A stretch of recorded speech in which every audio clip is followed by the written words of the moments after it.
Démontrer une propriété par récurrence, exercice 0, somme des entiers. On commence toujours par ça. Et on va pas expliquer le concept du raisonnement par récurrence. Et d'autres personnes le feront beaucoup mieux que moi. On va plutôt faire l'exercice et essayer d'expliquer au mieux ce dont il est question ici. On nous demande explicitement donc de démontrer par récurrence que pour tout n appartenant aux entiers naturels strictement plus grands que 0, donc à partir de 1, que la somme Sn, que voici, écrite en pointillé, est égale à cela. On va d'abord voir si ça fonctionne au premier rang. Mais avant tout cela, on va commencer la rédaction, donc l'étape 0 de la rédaction. On doit montrer, qu'est-ce qu'on doit montrer? On l'écrit, on doit montrer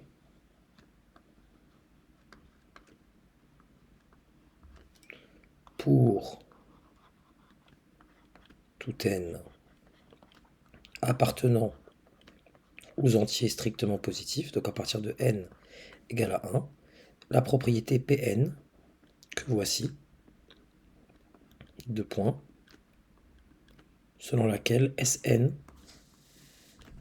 est égal à n facteur de n plus 1 sur 2, c'est-à-dire la somme des n entiers consécutifs.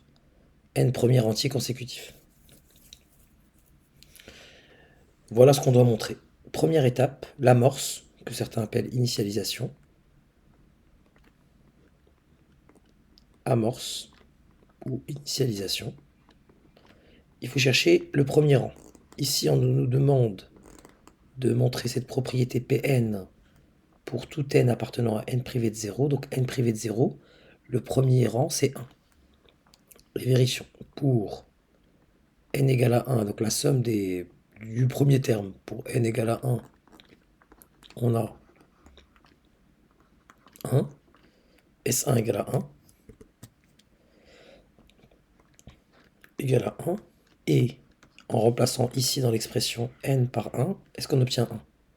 Et 1 fois 1 plus 1 sur 2 est égal à 1 fois 2 sur 2 est également égal à 1. Donc, S1 est égal à 1 fois 1 plus 1 sur 2. Donc, ma propriété au rang 1, P1, est vraie. Voilà pour l'amorce. Passons maintenant à la deuxième étape. Une fois qu'on a initialisé notre récurrence, on va passer à la deuxième étape, la plus importante. Quoique, si l'amorce ne fonctionne pas, on ne voit pas l'intérêt de l'hérédité, mais une étape très importante, fondamentale, surtout au niveau de la rédaction. Donc deuxième point,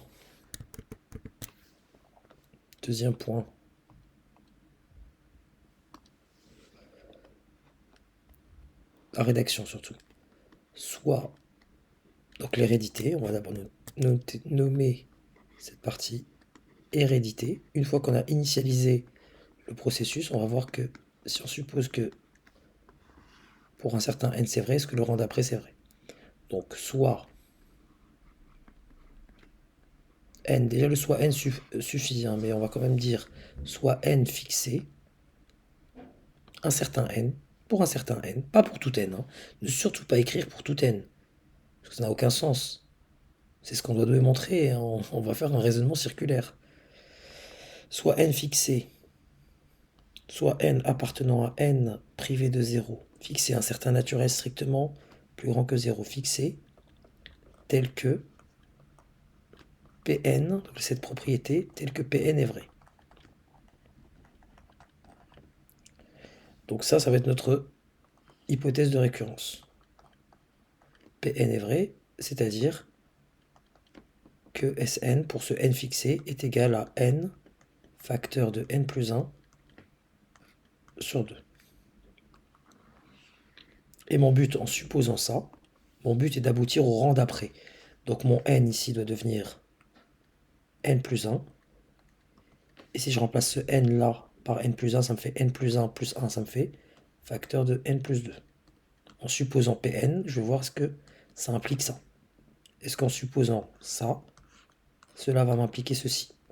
Voyons voir. Donc, supposons que Pn est vrai, c'est-à-dire, pour marquer l'équivalence, c'est-à-dire, là je poursuis ma démonstration, c'est-à-dire que pour ce n, bien sûr, que la somme, donc que 1 plus 2 plus 3 jusqu'à n, donc Sn, autrement dit, est égal à n facteur de n plus 1 sur 2. Mais si ça c'est vrai, donc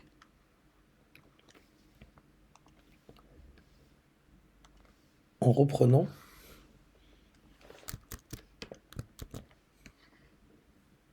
cette quantité-là et en lui ajoutant des deux côtés, donc pour passer au rang d'après, la somme jusqu'à n plus 1, donc je rajoute n plus 1 des deux côtés, le rang d'après, le terme qui vient après n, c'est bien n plus 1. Ici, du coup, j'ai ma somme jusqu'à n plus 1, et voyons voir si à la fin, je aboutis bien à ça. Donc, Sn plus 1 est égal à n facteur de n plus 1 sur 2 sur n plus 1, que je peux mettre entre parenthèses. Je mets au même dénominateur, ça me donne n facteur de n plus 1 sur 2 plus, donc n plus 1 je le mets au même dénominateur, donc c'était sur 1, donc ça me fait 2 n plus 1 sur 2, et ici ne surtout pas développer, on poursuit. Donc Sn plus 1 pour ce n fixé est égal à le tout sur 2 n facteur de n plus 1 plus 2 facteur de n plus 1. J'identifie mon facteur commun, ce qui me donne donc Sn plus 1 égale n plus 1 facteur de... Le premier n plus 1 est multiplié par n. Là, je vois que c'est une somme, plus. Et le deuxième n plus 1 multiplié par 2, donc plus 2. Le tout sur 2. Et j'ai bien abouti en supposant que cela est vrai pour un certain n, que le rang suivant est également vrai, parce que j'ai bien Sn plus 1 est égal à n plus 1 facteur de n plus 2 sur 2. Et là, qu'est-ce que je conclus ainsi? Pn implique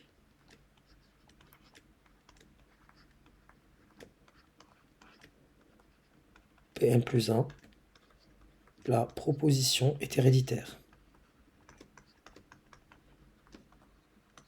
Et si on veut encore pousser le bouchon de la rédaction, on écrirait une troisième étape, après étape 0, 1 et 2. P0 est vrai, donc pour l'étape de la conclusion.